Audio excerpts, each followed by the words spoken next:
So നമുക്ക് start ചെയ്യാം. നമ്മൾ യൂണിറ്റ് 3 ആണ് ഇന്ന് ഡിസ്കസ് ചെയ്യാനായിട്ട് പോകുന്നത്. അതെന്ന് പറഞ്ഞു കഴിഞ്ഞാൽ ഡെവലപ്മെന്റ് ഡ്യൂറിങ് ഇൻഫാൻസി എന്നാണ് യൂണിറ്റിന്റെ ഒരു ഹെഡിങ് ആയിട്ട് വരുന്നത്. ഓക്കെ, അപ്പോൾ ലാസ്റ്റ് ക്ലാസ്സിൽ നമ്മൾ പ്രീനാറ്റൽ ഡെവലപ്മെന്റിനെ കുറിച്ച് പറഞ്ഞിട്ടുണ്ടായിരുന്നു അല്ലെ. നമ്മൾ ബർത്ത് മുതൽ ബർത്ത് വരെയുള്ള ഒരു കാലയളവായിരുന്നു പ്രീനാറ്റൽ ഡെവലപ്മെന്റ് എന്ന് പറയുന്നത്. സോ അതിനെക്കുറിച്ച് നമ്മൾ ഡീറ്റെയിൽ ആയിട്ട് ഡിസ്കസ് ചെയ്തിട്ടുണ്ടായിരുന്നു ലാസ്റ്റ് ക്ലാസ്സിൽ. സോ ഇന്ന് നമ്മൾ ഡ്യൂറിങ് ഇൻഫാൻസി പീരീഡിൽ ഉള്ള ഡെവലപ്മെന്റ്സിനെ കുറിച്ചിട്ടാണ് ഡിസ്കസ് ചെയ്യാനായിട്ട് പോകുന്നത്. അപ്പൊ എന്താണ് ഈ ഇൻഫാൻസി പീരീഡ്, അല്ലെങ്കിൽ എത്ര നാളാണ് ഈ ഇൻഫാൻസി പീരീഡ് എന്നൊക്കെ ഉള്ളത് അറിയാം അല്ലെ. അപ്പൊ ഈ ഇൻഫാൻസി എന്ന് പറഞ്ഞു കഴിഞ്ഞാല് ഒരു കുഞ്ഞ് ജനിച്ചത് മുതൽ ഫസ്റ്റത്തെ 2 വർഷം, ആ 2 വർഷത്തെ പീരീഡ് ഓഫ് ലൈഫിനെയാണ് ഇൻഫാൻസി എന്ന് പറയുന്നത്. ഓക്കെ, അപ്പൊ ഈ ഒരു പീരീഡ് ഓഫ് ലൈഫ് എന്ന് പറയുന്നത് ഫാസ്റ്റസ്റ്റ് പീരീഡ് ആണ്. അത് മാത്രമല്ല ഒത്തിരി റാപ്പിഡ് ആയിട്ടുള്ള ഡെവലപ്മെന്റ് നടക്കുന്ന ഒരു പീരീഡും കൂടിയാണ് ഈ ഒരു ഇൻഫാൻസി പീരീഡ് എന്ന് പറയുന്നത്. ഓക്കെ, സോ ഈ ഒരു പീരീഡിൽ എന്തൊക്കെയാണ് ബാക്കിയുള്ള കാര്യങ്ങൾ എന്ന് നമുക്ക് നോക്കാം. കുറച്ച് ക്യാരക്ടറിസ്റ്റിക്സ് പറയുന്നുണ്ട് ഈ ഒരു പീരീഡിന്റെ ആയിട്ട് പറയുന്നത്. ഒന്നാമതെന്ന് പറയുന്നത് വളരെ ഒരു ഷോർട്ട് പീരീഡ് ആണ് ഇൻഫാൻസി. കാരണം നമുക്കറിയാം ബാക്കിയുള്ള മറ്റുള്ള പീരീഡ്സ് ഒക്കെ വെച്ച് നോക്കിക്കഴിഞ്ഞാൽ ഇപ്പൊ ചൈൽഡ്ഹുഡ് ആണെങ്കിലും അഡോളസെൻസ് ആണെങ്കിലും അഡൽട്ട്ഹുഡ് ആണെങ്കിലും ഒത്തിരി കുറച്ച് കാലയളവ് അതുണ്ട്. പക്ഷെ ഇൻഫാൻസി എന്ന് പറയുന്നത് ആകെ 2 വയസ്സ് വരെ നമ്മൾ കണക്കാക്കുന്നുള്ളൂ. അതായത് ജനിച്ചത് മുതൽ 2 വയസ്സ് വരെ ഇൻഫാൻസി കണക്കാക്കുന്നുള്ളൂ. അതുകൊണ്ട് തന്നെ മൊത്തം ലൈഫ് സ്പാൻ ഡെവലപ്മെന്റിൽ എടുത്ത് നോക്കുമ്പോൾ ഷോർട്ടസ്റ്റ് പീരീഡ് എന്ന് പറയുന്നത് ഈ ഒരു ഇൻഫാൻസി പീരീഡ് ആണ്. ഓക്കെ, പിന്നെ ഞാൻ പറഞ്ഞു ഫസ്റ്റത്തെ 2 വർഷമാണ് ഇത് വരുന്നത്. രണ്ടാമത്തെ ഒരു ക്യാരക്ടറിസ്റ്റിക്സ് ആയിട്ട് പറയുന്നത് ഈ ഒരു അഡ്ജസ്റ്റ്മെന്റിനെ കുറിച്ചിട്ടാണ്. അഡ്ജസ്റ്റ്മെന്റ് എന്ന് പറഞ്ഞു കഴിഞ്ഞാൽ ഒരു ന്യൂ ആയിട്ട് ഉണ്ടാവുന്ന ഒരു ബേബി അല്ലെങ്കിൽ ഒരു കുഞ്ഞ് പുതിയതായിട്ട് വരികയാണ് ഒരു എൻവയോൺമെന്റിലേക്ക് അല്ലെ, ചുറ്റുമുള്ള വേൾഡിലേക്ക് പുതിയതായിട്ട് വരികയാണ്. അപ്പം മൊത്തത്തിലുള്ള എൻവയോൺമെന്റ് ആയിട്ട് ആ ഒരു കുഞ്ഞിനെ അഡാപ്റ്റ് ചെയ്യേണ്ടതുണ്ട്, അല്ലെങ്കിൽ ഒരു അഡ്ജസ്റ്റ് ചെയ്യേണ്ടതുണ്ട്. ഓക്കെ, ചുറ്റുമുള്ള സറൗണ്ടിങ്സ് ആയിട്ട് അഡ്ജസ്റ്റ് ചെയ്യേണ്ടതുണ്ട്. അപ്പൊ ഈ അഡ്ജസ്റ്റ് ചെയ്യാൻ ഏകദേശം ഒരു 2 വീക്സ് അല്ലെങ്കിൽ ലെസ് ദാൻ 2 വീക്സ് ടൈം ഒക്കെ ഒരു ഇൻഫാൻസ് എടുക്കും. ഓക്കെ, അപ്പം ഈ infants whose birth has been difficult or premature require more time. അതായത് പ്രീമച്വർ ആയിട്ട് ജനിക്കുന്ന കുഞ്ഞുങ്ങൾ കൂടുതൽ സമയം എടുക്കും ഈ ഒരു അഡ്ജസ്റ്റ്മെന്റ് ഫേസിലോട്ട് വരാനായിട്ട്. ഓക്കെ, പിന്നെ തേർഡ് ക്യാരക്ടറിസ്റ്റിക്സ് ആയിട്ട് പറയുന്നത് എന്താണെന്ന് വെച്ച് കഴിഞ്ഞാൽ ആഫ്റ്റർ ബർത്ത്, അതായത് ജനിച്ചു കഴിഞ്ഞു കഴിഞ്ഞാല് കൊച്ചുങ്ങൾ എന്താ ചെയ്യാ, വെയിറ്റ് കുറയും. Infant loses weight. അതായത് പെട്ടെന്ന് അവര് ഈ അഡ്ജസ്റ്റ്മെന്റിന്റെ ഭാഗമായിട്ട് അവരിൽ ഒരുപാട് മാറ്റങ്ങൾ വരുന്നത് കൊണ്ട് ഒരു ലോസ് ഉണ്ടാവും വെയിറ്റിനകത്ത്. പക്ഷെ ഈ ഒരു ഇൻഫൻസി പീരീഡ് കഴിയാറാവുമ്പോഴത്തേക്കും പിന്നീട് വെയിറ്റ് ഗെയിൻ ചെയ്യാൻ തുടങ്ങും. അതായത് വെയിറ്റ് കൂടിക്കൂടി വരും. ആദ്യം കുറയെങ്കിലും പിന്നീട് വെയിറ്റ് കൂടും. ഓക്കെ, പിന്നെ വരുന്ന 4ാമത്തെ ഫീച്ചർ എന്ന് പറയുന്നത് ബെൽ ആർക്യു അറ്റാൽ സജസ്റ്റ് ചെയ്തിട്ടുള്ളതാണ്. Infancy is a period of future prediction. Some activities shows the prediction of development എന്നുള്ളതാണ്. അതായത് ഇൻഫൻസിയിൽ തന്നെ നമുക്ക് ഫ്യൂച്ചറിൽ ഡെവലപ്മെന്റ് പ്രഡിക്റ്റ് ചെയ്യാൻ പറ്റും എന്നാണ് ഇവർ പറയുന്നത്. അതായത് ഫ്യൂച്ചറിൽ എങ്ങനെയായിരിക്കും ആ ഒരു പിന്നെ ഒരു ന്യൂ ബോണിന്റെ ഡെവലപ്മെന്റ് എങ്ങനെയായിരിക്കും എന്നൊക്കെ നമുക്ക് ഈ ഒരു ഇൻഫൻസി പീരീഡ് വെച്ച് നോക്കിക്കഴിഞ്ഞാൽ തന്നെ കറക്റ്റ് ആയിട്ട് മനസ്സിലാവും എന്നാണ് ഇവർ പറയുന്നത്. പിന്നെ ലാസ്റ്റ് ക്യാരക്ടറിസ്റ്റിക് ആയിട്ട് പറയുന്നത് എന്താണെന്ന് വെച്ച് കഴിഞ്ഞാൽ infancy is considered A period of full hazards in terms of physical and psychological adjustment. നേരത്തെ പറഞ്ഞല്ലോ, ഒരു ചുറ്റുമുള്ള എൻവയോൺമെന്റ് ആയിട്ട് അഡ്ജസ്റ്റ് ചെയ്യേണ്ടതുണ്ട്. അതുകൊണ്ട് തന്നെ ഒത്തിരി ഹസാർഡ്സ്, ഒത്തിരി ബുദ്ധിമുട്ടുകളും ഡിഫിക്കൽട്ടീസും ഒക്കെ ഈ ഒരു പീരീഡിൽ, ഇൻഫൻസി പീരീഡിൽ ചിൽഡ്രൻസ് എന്ത് ചെയ്യുന്നുണ്ട്, ഫേസ് ചെയ്യുന്നുണ്ട്. ഓക്കെ, അതിനകത്ത് ഫിസിക്കൽ അഡ്ജസ്റ്റ്മെന്റ് ഉണ്ട്, സൈക്കോളജിക്കൽ അഡ്ജസ്റ്റ്മെന്റ് ഉണ്ട്, എല്ലാ കാര്യങ്ങളും അതിനകത്ത് വരുന്നുണ്ട്. ഓക്കെ, സോ ഇതാണ് ഒരു ഇൻഫൻസി എന്ന് പറയുമ്പം പ്രധാനപ്പെട്ട നമ്മൾ ക്യാരക്ടറിസ്റ്റിക് ആയിട്ട് നോക്കുമ്പോൾ പറയേണ്ടുന്ന ഒരു 5 കാര്യങ്ങൾ. ഇനി നമ്മൾ നേരത്തെ പറഞ്ഞ അഡ്ജസ്റ്റ്മെന്റ് എന്നുള്ളത് കുറച്ചും കൂടെ ബ്രോഡായിട്ട് നമ്മൾ പറയാൻ പോവുകയാണ്.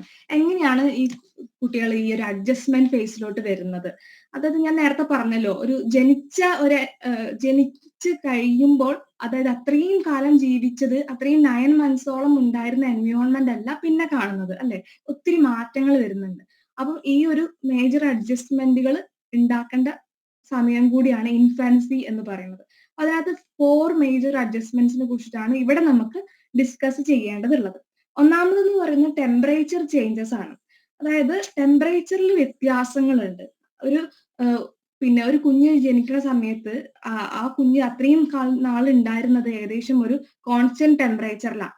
Constant temperature of 100 degree Fahrenheit in the uterine sac. അതായത് യൂട്രസിൽ ഏകദേശം 100 ഡിഗ്രി ഫാരൻഹീറ്റ് ടെമ്പറേച്ചർ ആണ് ഉള്ളത്. ആ ടെമ്പറേച്ചർ കോൺസ്റ്റന്റ് ആണ് അവിടെ, അല്ലെ? അപ്പൊ ആ ഒരു കോൺസ്റ്റന്റ് ടെമ്പറേച്ചറിൽ നിന്ന് പുറത്തെ ലോകത്തേക്ക് എത്തിയപ്പോൾ ടെമ്പറേച്ചറിൽ വ്യത്യാസം വന്നു. ടെമ്പറേച്ചർ എന്ന് പറയുമ്പോൾ 60 to 70 ഡിഗ്രി ഫാരൻഹീറ്റിലോട്ട് വന്നു. ഹോസ്പിറ്റലിലായിക്കോട്ടെ, വീട്ടിലായിക്കോട്ടെ, ആ ഒരു ടെമ്പറേച്ചർ ആണ് അവിടെ. അപ്പം ആ ഒരു ടെമ്പറേച്ചറിന് ഉണ്ടാകുന്ന ചേഞ്ചസിനോട് കുട്ടികൾ എന്ത് ചെയ്യണം? അഡ്ജസ്റ്റ് ചെയ്യണം, അല്ലെങ്കിൽ അഡാപ്റ്റ് ചെയ്യണം. സോ അതാണ് ഒന്നാമത്തെ ഒരു കാര്യമായിട്ട് പറയുന്നത്. ഇനി രണ്ടാമത്തെ ഒരു കാര്യം എന്ന് പറയുന്നത് ബ്രീത്തിങ് ആണ്. ബ്രീത്തിങ് അല്ലെ, നമ്മൾ ശ്വാസം എടുക്കുന്നത്.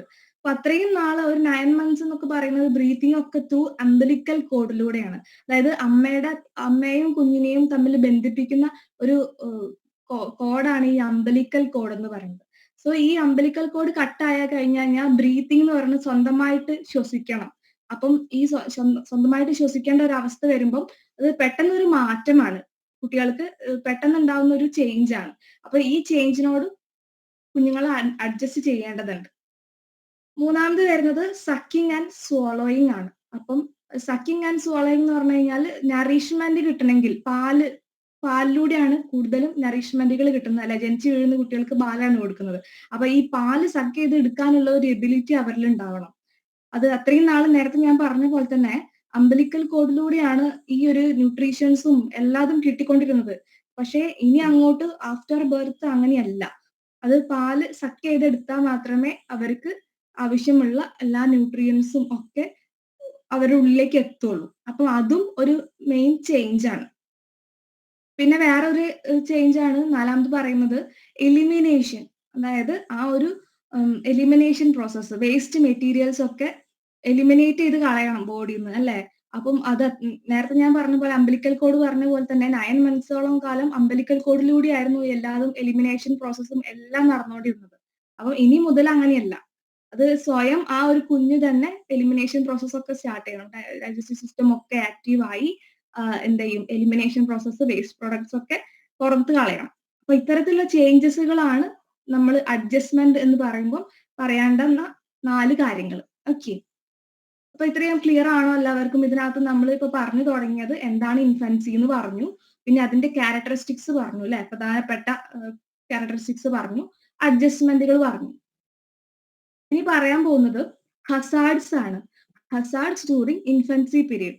അതായത് ബുദ്ധിമുട്ടുകൾ, എന്തൊക്കെ പ്രശ്നങ്ങളാണ് ഈ ഒരു ഇൻഫൻസി പീരീഡിൽ നേരിടുന്നത് എന്നാണ് നമ്മൾ നോക്കാൻ പോകുന്നത്.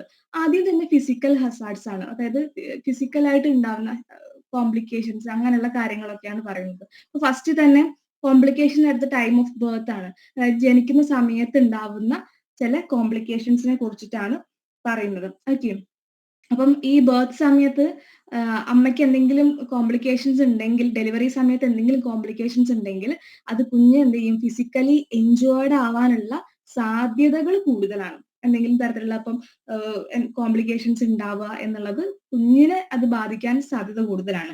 ഇപ്പം ചില സമയങ്ങളിൽ സിസേറിയൻ ബർത്ത് ഒക്കെ ഉണ്ടാവുന്ന സമയത്ത് എന്ത് ചെയ്യും? നമ്മുടെ ഓക്സിജൻ ടെമ്പററി ആയിട്ട് കുഞ്ഞിന്റെ ബ്രെയിനിലേക്ക് എത്താത്തൊരവസ്ഥ വരും. അതിനെ അനോക്സിയ എന്നാണ് പറയാം, അനോക്സിയ.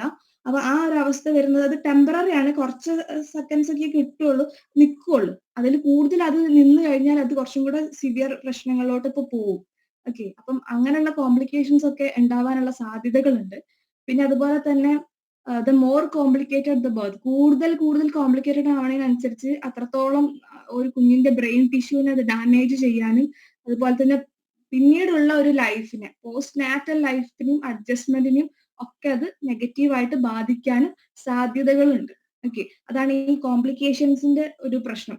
ഈ ബർത്ത് ടൈമിൽ ഉണ്ടാകുന്ന കോംപ്ലിക്കേഷൻസ് കാരണം ഇങ്ങനെയുള്ള പ്രശ്നങ്ങളൊക്കെ ഉണ്ടാവാം. ഓക്കെ, അത് മാത്രമല്ല ഈ ബർത്തിന്റെ സമയത്ത് ഒത്തിരി മെഡിക്കേഷൻസ്, ഒത്തിരി മരുന്നുകൾ കൂടുതൽ ഉപയോഗിച്ച് കഴിഞ്ഞാലും എന്തെങ്കിലും ചെറിയ സീരിയസ് ആയിട്ടുള്ള എന്തെങ്കിലും കോംപ്ലിക്കേഷൻസ് അല്ലെങ്കിൽ കാര്യങ്ങൾ ഉണ്ടാവാൻ സാധ്യത ഉണ്ട് എന്ന് പറയുന്നുണ്ട്. ഓക്കെ, ഇനി മറ്റൊന്നാണ് മൾട്ടിപ്പിൾ ബർത്ത്. ഈ മൾട്ടിപ്പിൾ ബർത്ത് എന്നുള്ളതുകൊണ്ട് ഉദ്ദേശിക്കുന്നത് എന്ന് കഴിഞ്ഞാൽ അറ്റ് എ ടൈം ട്വിൻസ് ജനിക്കാം, അല്ലെങ്കിൽ ട്രിപ്ലറ്റ്സ് ഉണ്ടാവാം, അല്ലെങ്കിൽ 4 കുട്ടികളാവാം, 5 കുട്ടികളാവാം, അല്ലെ? നമ്മൾ കേൾക്കുന്നുണ്ട് അത്രയും കുട്ടികൾ എണ്ണം കൂടുതലൊക്കെ ജനിക്കാം. ഒറ്റ കുട്ടി മാത്രം ആവണമെന്നില്ല, അങ്ങനെയുള്ള സാഹചര്യങ്ങളും ഉണ്ടാവാറുണ്ട്. സോ അങ്ങനെയുള്ള കേസുകളിൽ ഈ മൾട്ടിപ്പിൾ ബർത്ത് വരുമ്പോഴും കോംപ്ലിക്കേഷൻസ് ഉണ്ടാവാൻ ചെറിയൊരു സാധ്യത ഉണ്ട്. അത് മാത്രമല്ല ഈ കുട്ടികൾ വീക്കർ ആവാനും സ്മോളർ ആവാനും സാധ്യത ഉണ്ട്. കമ്പാരിറ്റീവ്ലി സിംഗിൾട്ടൺസ്, അതായത് ഒറ്റ കുട്ടി ജനിക്കുന്നത് വെച്ച് കമ്പയർ ചെയ്യുമ്പോൾ കുറച്ചും കൂടെ വീക്കർ ആവാനും സാധ്യത ഉണ്ട് എന്ന് പറയുന്നത്. ഓക്കെ. സോ മാത്രല്ല ഇത് അതായത് ആ സമയത്ത് എന്താന്ന് വെച്ച് കഴിഞ്ഞാല് ഫീറ്റൽ മൂവ്മെന്റ്സ് കുറവായിരിക്കും. കാരണം ഒന്നിലധികം കുട്ടികൾ ഈ ഒരു യൂട്രസിൽ ഉണ്ടാകുമ്പം മൂവ് ചെയ്യാൻ കഴിയാനുള്ള സ്പേസ് അവിടെ ഉണ്ടാവില്ല. സോ ഒരു ക്രൗഡിങ് ഒക്കെ ഉണ്ടാവാൻ സാധ്യത ഉണ്ടെന്ന് പറയുന്നുണ്ട്.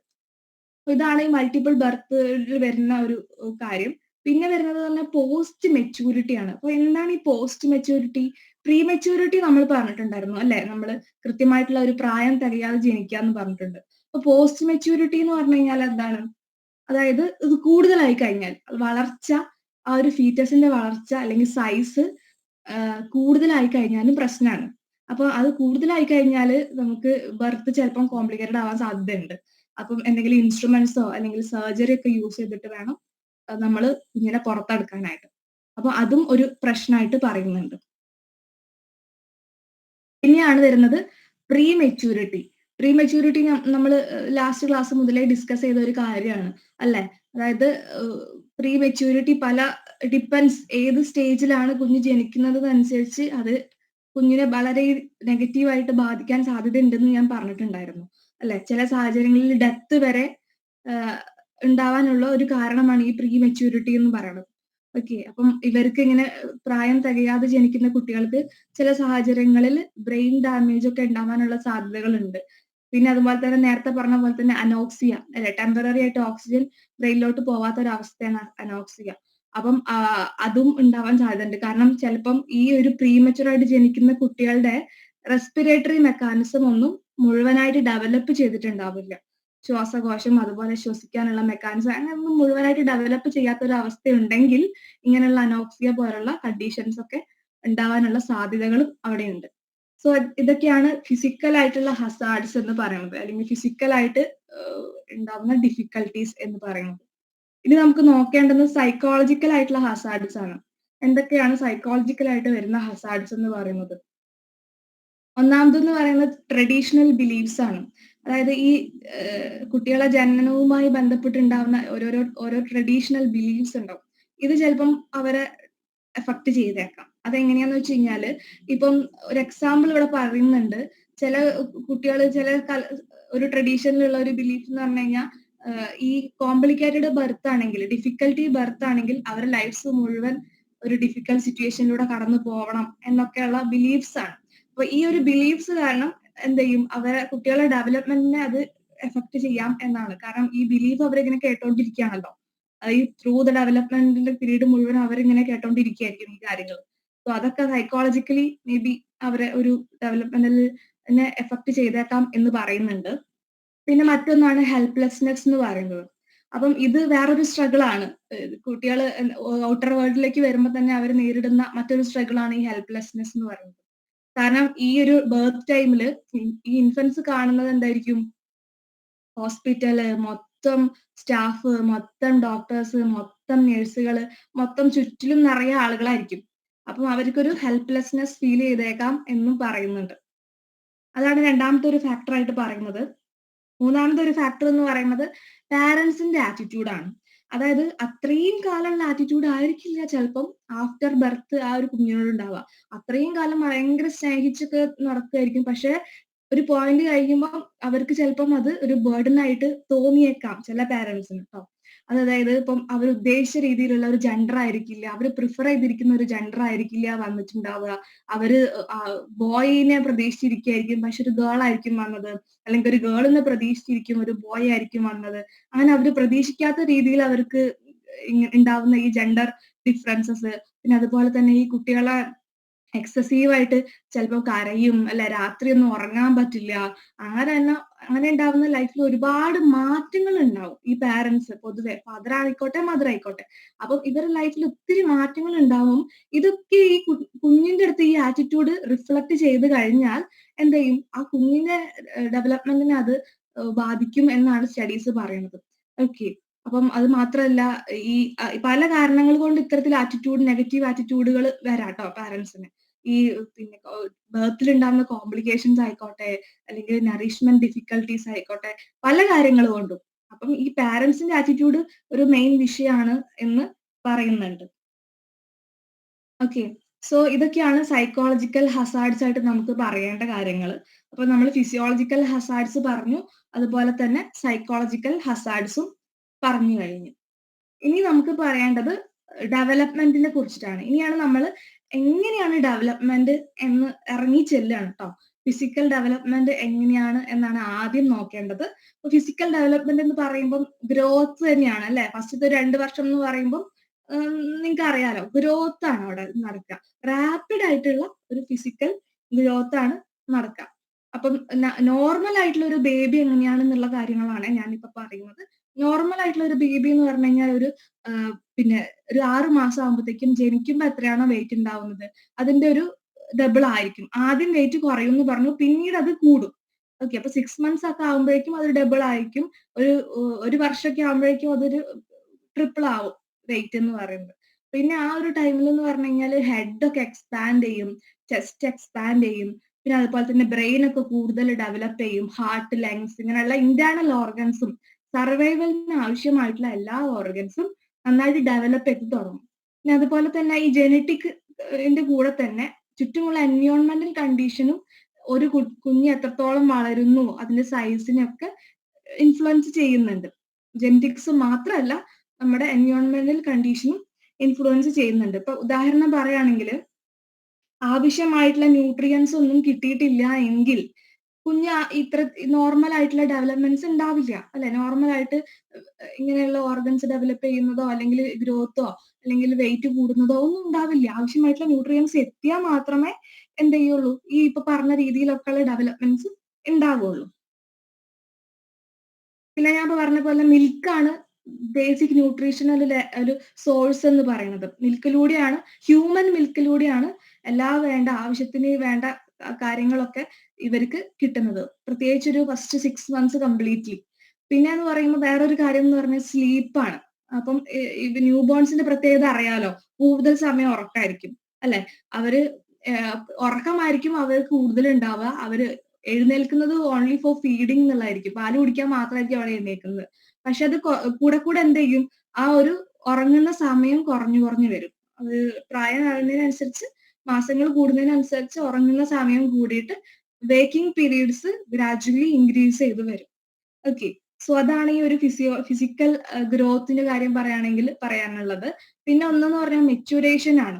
അപ്പൊ കഴിഞ്ഞ ക്ലാസ്സിൽ തന്നെ ഞാൻ സൂചിപ്പിച്ചിട്ടുണ്ടായിരുന്നു മെച്യൂറേഷൻ എന്താണെന്ന്. അപ്പൊ ഈ മെച്യൂറേഷൻ എന്ന് പറഞ്ഞു കഴിഞ്ഞാൽ ഒരു ബയോളജിക്കൽ ഇവന്റ്സ് ആണ്, യൂണിവേഴ്സൽ ആണിത്. എല്ലാവരിലും ഉണ്ടാവുന്ന universal sequence of biological events ആണ് ഈ മെച്യൂറേഷൻ എന്ന് പറയുന്നത്. ഓക്കെ. അപ്പം ഈ മെച്യൂറേഷൻ എന്ന് പറയുന്നത് വിത്ത് ഹെൽപ്പ് ഓഫ് എൻവയോൺമെന്റ് ആണ് സാധ്യമാവുന്നത് അല്ലെ. ഈ മെച്യൂറേഷൻ എന്ന് പറഞ്ഞാൽ നമ്മുടെ ബോഡിയിൽ ഇന്ന കാര്യങ്ങൾ ഇന്ന സമയത്ത് നടക്കും. അത് ബയോളജിയാണ്. പക്ഷെ ചുറ്റുമുള്ള എൻവയോൺമെന്റ് പലതരത്തിൽ അതിനെ ഇൻഫ്ലുവൻസ് ചെയ്തേക്കാം. പ്യൂബർട്ടിന്റെ കാര്യം പറഞ്ഞപ്പോൾ ഞാനത് പറഞ്ഞിട്ടുണ്ടായിരുന്നു. എല്ലാവരിലും പ്യൂബർട്ടി അറ്റൈൻ ചെയ്യും അല്ലെ. എല്ലാവരും പ്രായപൂർത്തിയാവും. പക്ഷെ ആ ഒരു ഏജ് ഡിറ്റർമൈൻ ചെയ്യുന്നതിൽ, അതിനെ ഇൻഫ്ലുവൻസ് ചെയ്യുന്നതിന് എൻവയോൺമെന്റിന് കാര്യമായിട്ടുള്ള ഒരു പങ്കുണ്ട് അല്ലെ. നമ്മൾ കഴിക്കുന്ന ഫുഡ് ആയിക്കോട്ടെ, നമ്മുടെ ലൈഫ് സ്റ്റൈൽ ആയിക്കോട്ടെ, നമ്മളിപ്പം ഡെയിലി എക്സസൈസ് ചെയ്യുന്നുണ്ടോ, അല്ലെങ്കിൽ ഹെൽത്തി ആയിട്ടുള്ള ഹാബിറ്റിലൂടെയാണോ പോണത്, ഇങ്ങനെയുള്ള പല കാര്യങ്ങളും ഇതിനെ എഫക്ട് ചെയ്തേക്കാം. സോ അതാണ് ഇതിനെ കുറിച്ച് പറയാനുള്ളത്. ഓക്കെ. അപ്പം ഇത്രയുമാണ് നമ്മൾ ഫിസിക്കൽ ഡെവലപ്മെന്റ് ആൻഡ് റിലേറ്റഡ് ആയിട്ടുള്ള കാര്യങ്ങൾ എന്ന് പറയുന്നത്.